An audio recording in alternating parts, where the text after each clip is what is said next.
હવે ખાસ કરીને આજની વાત કરવા જઈએ તો આજે ચિત્ર સ્પષ્ટ થયું છે. અલગ અલગ મોડેલોના આધારે જે અમારું જે પ્રિડિક્શન છે આજનું, એ મુજબ જોવા જઈએ તો અત્યારે એ સિસ્ટમ છે એ ઉત્તર તરફ અને ઉત્તર પૂર્વ તરફ આગળ વધી રહી છે.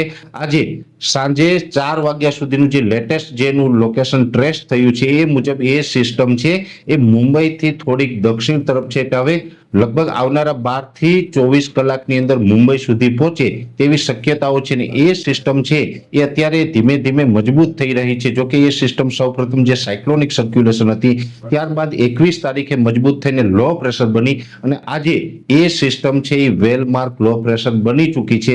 બની શકે કે આવતીકાલે 24 તારીખે સાંજ સુધીમાં એ સિસ્ટમ વધારે મજબૂત થાય અને વધારે મજબૂત થઈને ડિપ્રેશન બની શકે છે. જોકે એ સિસ્ટમ છે એનું જે આપણે વાત કરી રહ્યા હતા કે મૂવમેન્ટ એટલે કે જે એનું આગળ ચાલવાની જે દિશા છે એ અત્યારે ઉત્તર પશ્ચિમ તરફ એટલે કે મહારાષ્ટ્રમાં મુંબઈ ઉપર થઈ અને ઈશાનના ખૂણા તરફ આગળ વધે તેવી શક્યતાઓ પ્રબળ છે. એટલે એટલું કહી શકાય કે આ સિસ્ટમ છે હવે દરિયા તરફ નથી જવાની એવું અલગ અલગ મોડેલો બતાવી રહી છે. દરિયા તરફ નથી જવાની એટલે વાવાઝોડાનો ખતરો પણ આપણે હવે ટળી ગયો છે એવું માની શકાય.